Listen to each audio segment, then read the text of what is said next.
You're listening to the Great Since 68 podcast, the dedicated Birmingham City Women's audio show bringing you the latest news and interviews from the club. Enjoy the show.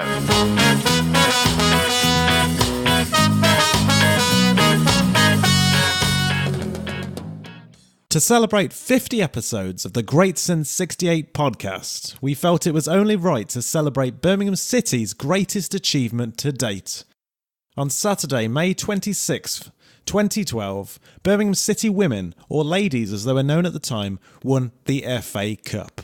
It remains the only major trophy won to date in the club's 51-year history. So sit back, relax, as we hear from the likes of Chelsea Weston, Becky Spencer, Joe Potter, Emily Westwood and David Parker about the day Blues fans will never forget.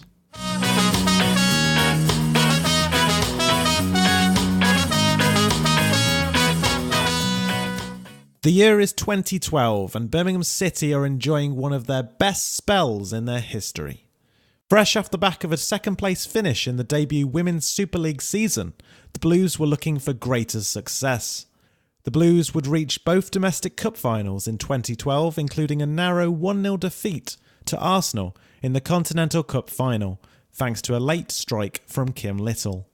Alongside their domestic duties, David Parker's side played in the UEFA Women's Champions League for the first time. It was certainly a fashionable time to be supporting the women in blue. Birmingham City would go on to lose in the first knockout round to Italian side Bardolino Verona. Goals from Rachel Williams and future captain Keris Harrop weren't quite enough as Cristiana Girelli scored a hat-trick in Verona to break Blues' hearts.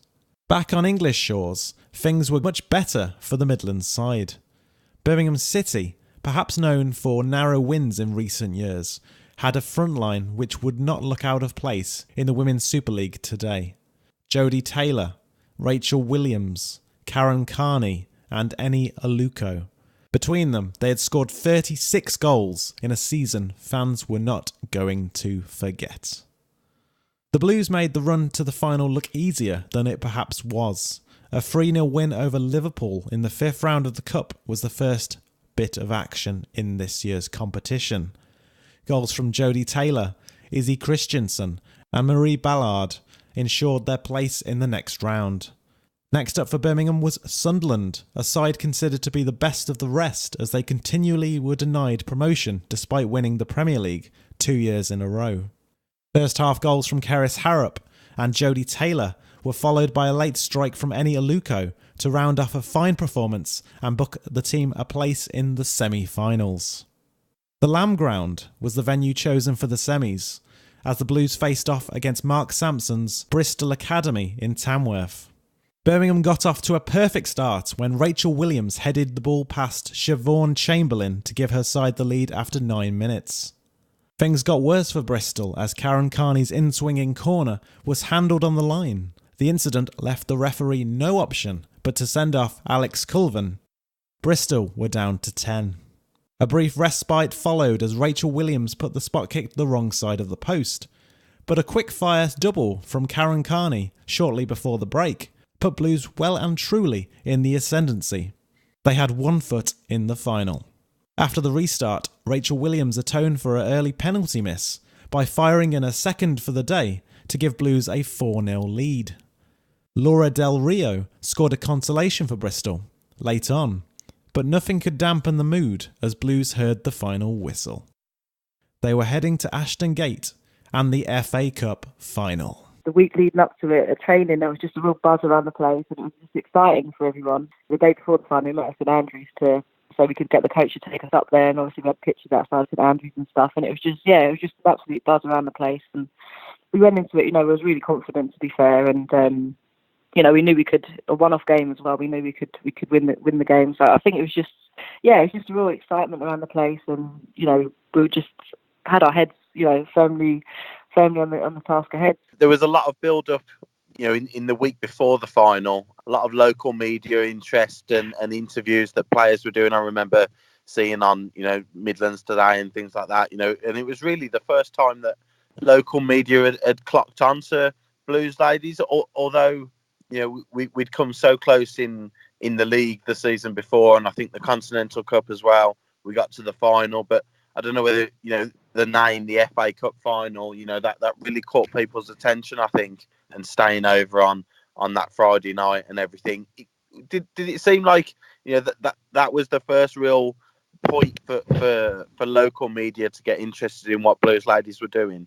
I think so, because from what I remember the day before we met at St Andrews on the coach, and at the time I think Hollywood Monster was the sponsor, and yes. The cars that they were driving around in had the players' pictures on of playing, and I think that was the start of a lot of like media attention and people actually realising, hang on a minute, Birmingham ladies are in the FA Cup final, which is a massive thing. And I think FA Cup final stands out a bit more at that time than any other competition. Birmingham's opponents would be Chelsea, a team that is now known for challenging on every front every season. But back then they were still finding their feet in the WSL. Under manager Matt Beard, they finished in 6th position in their first 2 seasons in the Women's Super League. Nonetheless, the London Blues rose to the occasion in the Cup and beat Brighton and Hove Albion, Doncaster Rovers Bells and Arsenal en route to the final. We drove down and stayed over, and then we went for food as a group, and standard Birmingham, we have a laugh, and we're just together as a team. And I think that was a good thing, especially for that group of people that were there at the time. I think we all bonded well, we all got on. We just were relaxed, really, and just had a good time, and we just made the most of the opportunity and the environment that we were in. No one ever expects us, to little old Birmingham, to get anywhere. We're here, we'll take each minute as it comes, we'll play, we know our game strategy, our plans, and we'll just go out and play as we normally would. And it was kind of like we had a lot of togetherness because we knew like what we were capable of and what we could take into that game. I think people outside of women's football would have looked at that and gone, oh, that's pretty impressive, actually, Birmingham beating Chelsea. But I think at the time, it wasn't the Chelsea that it is now. They were putting money into it and they had decent players. But we'd come so close in the league the year before that. I think that year as well, we come pretty close in the league as well. If you watch your women's football, then really it shouldn't have been a shock to anybody as such. And I think that would have given the players a lot of confidence in the build-up to the game that we were up there with Arsenal as the top team in that division, and we shouldn't have gone into that final fearing Chelsea. And I'm sure you'll tell now that there was no fear as such. It was, we're in an FA Cup final, we've got a really good chance, and actually you were excited about it. I think the type of club Birmingham is, they don't fear anyone. Whether they do get beat or whether they don't get beat, I think that club has been bred not to fear anyone. You go out there, you wear your heart on your sleeve, you're playing for the badge. I don't think there is ever any fear when you put on that shirt. Even when we played in the Champions League semi-final, we knew we were playing against starting 11 for them were internationals. Well, we weren't scared. We were just going to go out there. We're Birmingham City. We'll play how we know how we can play, and we'll do our best. So I think, before that FA Cup final, I think it was just, do you know what? We can do it. Like, we can win. The day arrived, May 26. It would be the first FA Cup final appearance for either side, but as we know it wouldn't be the last for either side. For Chelsea, you had Carly Telford, Lara Fay, Gemma Bonner, Sophie Ingle, Claire Rafferty, Laura Coombs, Katie Sherwood, Danny Bewitt, Dania Susie, Helen Blezard, and Helen Lander. Sarah Quadrille, Sophie Perry, Drew Spence, Ashley Hinks and Kate Longhurst were on the bench. And for Birmingham City, Becky Spencer, Chelsea Weston, Emily Westwood, Laura Bassett, Rachel Unit, Karen Carney, Jade Moore, Jo Potter, Keris Harrop, Rachel Williams and Jodie Taylor. And on the subs bench for Blues was Marie Hurahan, Izzy Christensen, Enia Luco, Marie Ballard and Christina Torkildsen.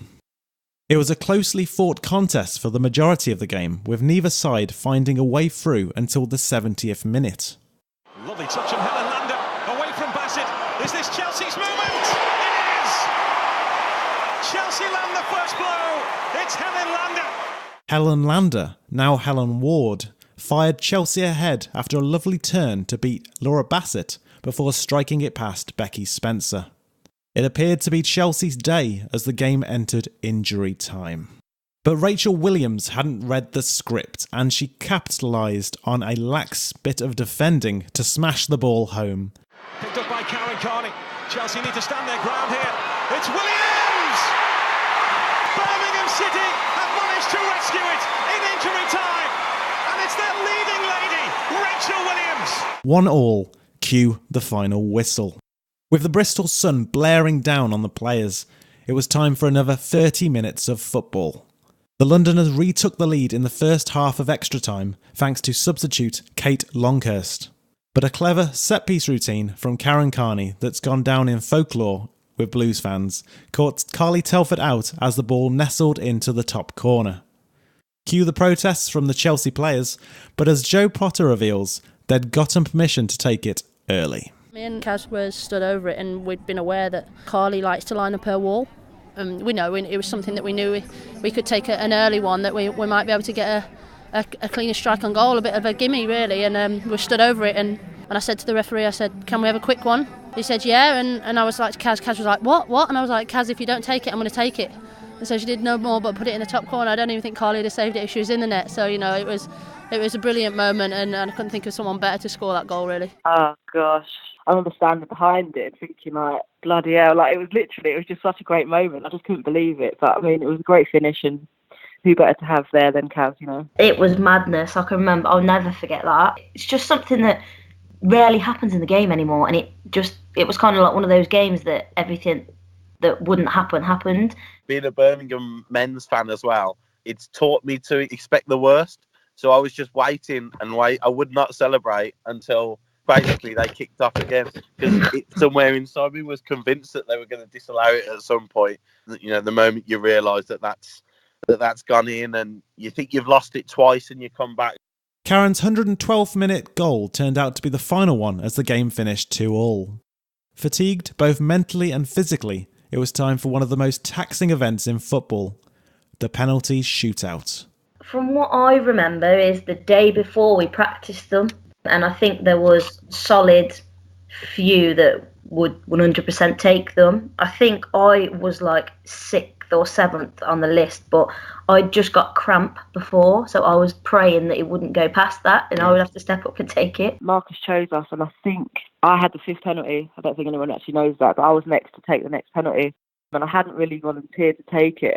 Obviously we had gone through penalties a lot during the week, leading up to the final. I think we had quite a lot of good penalty takers. I kind of was hoping that it was all wrapped up before I had to take mine. We'd done so much work leading into that week. I mean, the things we did, you probably laugh at now in the way that we tested the players, but every game and everything we did was always with the littlest of detail. I mean, we recreated the penalty scenario again and again and again. Who's the best goalkeeper to put in? We even had a discussion on the bench. Is Margie going to come on because she's obviously someone to save penalties? She has a great reputation for that. Do we swap Becky at that last minute? And we decided no, because Becky was in the game, and rightly so. She has a great knack of saving penalties as well. The detail that we went into those 5 and then the 6th, 7th, 8th penalty, I knew who exactly we wanted to take each penalty, what type of penalty taker we wanted. It's come out that Becky was number 5 and never got to take one. There was reasons for each one of those penalty takers going in the order they did and what type of penalty they take. I mean, that's the detail we went down to that day, and that's the level of detail you've got to go down if you want to be a winner. Kate Sherwood gets Chelsea off to the perfect start with a spot kick. Rachel Williams, who had missed one in the previous round in the semi-final against Bristol, was next up for Blues, and her kick was saved by Carly Telford. Drew Spence was next for Chelsea to force home their advantage, but was denied by Birmingham keeper Becky Spencer. Rachel Unit levelled it up for the Blues shortly after, but Claire Rafferty blazed her effort wide for Chelsea. Jodie Taylor then calmly dispatched it for Birmingham to give them the advantage. Chelsea scored their next one, courtesy of Danny Buitt, before Karen Carney sent the keeper the wrong way to put Blues 3-2 ahead. The pressure was now on Gemma Bonner, who needed to score to keep Chelsea in the shootout. Gemma Bonner, the centre half, against Rebecca Spencer. Bonner, over the crossbar! It's Birmingham City's day. History is made in Bristol. I think when it was when she had taken the penalty, I didn't know whether we had won or not, if that makes sense. You know, when you're in the heat of the moment, you don't actually know. And obviously I'd seen everyone running towards me, and I thought, all right, it kind of must be over kind of thing. But yeah, no, it was jubilation at the end. We were just so happy and just so happy to get it over the line. And, you know, I think we deserved it. You know, I think we really fought throughout the game, and I think we were the better team on the day. Absolutely. And obviously the manager you beat that day is now your manager at West Ham United. What was that like if you were giving him a few ribs since you joined?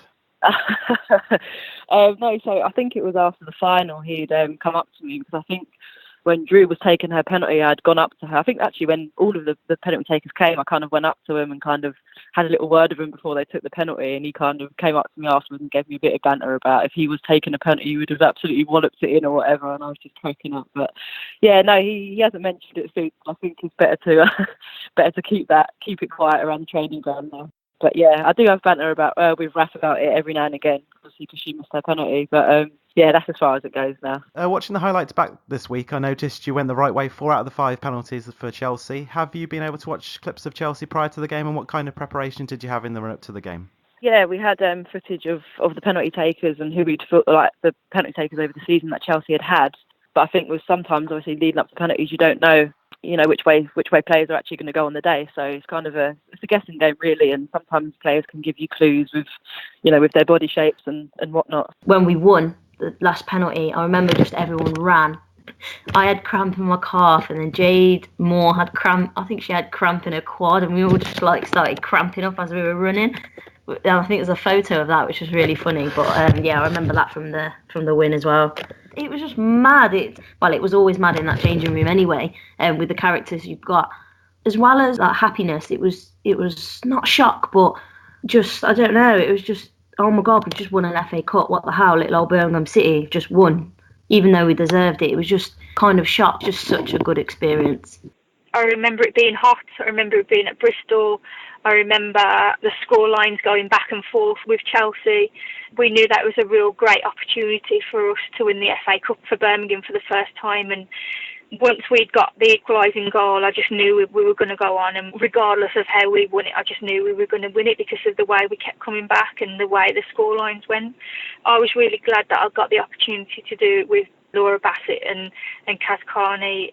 Been friends for a very long time, and with them paired beating that Blues for a very long time, and West Midlands girls as well. It was really good to share that experience with them. It was a really good day, and the club had worked so hard on and off the field to make that experience really, really good for us, and we had to finish that off by doing it on the pitch, and that's what we did. So no one can take that away from us now. That's part of history.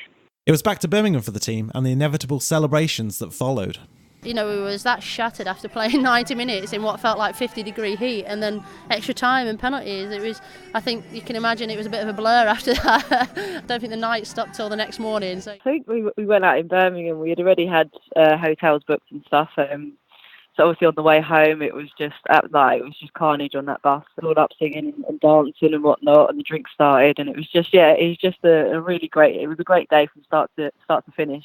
I don't remember much of the night, to be honest, the night out. I think I was on antibiotics. I had been ill throughout that whole week. I couldn't really drink much, but I think I still managed to get a few down me. So yeah, it was a crazy ride home from Bristol. I'm sure there's quite a few players who don't remember it themselves if they've had quite a few. No, I can't. It's just one of those things. I think the night itself, obviously we remembered the day, and then we went back to St Andrews actually for a few drinks first, and then we had a club booked or whatever. But from St Andrews onwards, I don't remember a thing. So it must have been a good night because, yeah, I actually don't remember. The next home game, the trophy was out and the fans could have their photos taken with the trophy. But I don't recall a parade or celebration as such from the club now. If that happened now, I think it would be, you'd probably expect that a bit more. But I think back then, I think it was just a, well done, you won kind of thing. And you got, I don't know whether we went round the pitch at the men's game or not. Yes, I think you did actually. Did we? I think we got walked around the pitch at half time or something like that. Yeah, so I think we had that. But I think if that happened now, I think it'd be, obviously the way women's football's going, it'd be a lot more advertised or stuff like that. But Yeah, I think you got the walk around the pitch, like I said, and fans a massive part. I mean, there was 10,000 people at that final, or something. I don't know, something like that. Like the fans are a massive part of Birmingham City. That's one thing that I can say. It's a tight knit environment. Everyone is together. It's not fans, players. It's everyone's a family. So they're a massive part of that day as well. You look back and you think, going to that FA Cup final, you think you're going to have more days like that. Because obviously coming into it in 2011, you think, great, we've got a fantastic team here, fantastic players, we're going to have more days in terms of that. And yeah, we got to, I think, 6 finals in 6 years, but winning it is different. Winning it and walking out of Wembley, but obviously it was Ashton Gate on the day, but walking out, you go, there's going to be more of this, but there wasn't. So I think it's a matter of, in the future, hopefully getting on that stage again, that you appreciate a little bit more, especially the afterwards, that you think, I don't know, I had the mentality of, I'd won it, great, what's next? Let's win something again, where probably just sit back, take it in a little bit more and appreciate those times when they come along a bit more. So, yeah, I think that's what you gain experience on that side. But, yeah, what a wonderful occasion. And winning the first trophy, domestic major trophy for Birmingham, and obviously the hard work and the years that had gone in before that, the people who were at the club previously, what a day. And obviously we haven't lifted anything else as a club since. And obviously the way the game's changing, it's going to be very, very difficult for a club like Birmingham to lift another trophy, just the way things are. It doesn't mean it can't be done, it's just going to be difficult. And I hope there's more opportunities where Birmingham lift more trophies in the future, because as a club they deserve it, but it's going to be almighty tough, and it's just appreciating those days when they come along. I think there was a lot of togetherness, because I think it's not as much now, but it's probably the same. Everyone's like, they don't take Birmingham as a top club, but we actually were then. The year before, we nearly won the league. I think even before that, we nearly won the league. If you haven't got Arsenal, Chelsea, if you haven't got that namesake, you kind of don't get taken seriously. But I think everyone took us seriously that year, especially when we won it, because, oh, hang on a minute, they're playing Chelsea in the final and they beat Chelsea. Like, they must be good. So there you have it. The 2012 FA Cup final. The greatest moment in Birmingham City Women's history. So far. How's about we go and do it again? Dare to dream. And that was the Great Since 68 podcast. To listen to future shows or listen back to our previous ones, go to iTunes, Google Podcasts, Spotify, or any other podcast platform you may use, and search for Great Since 68 and subscribe today. Thanks for listening, and remember, keep right on. Keep right on!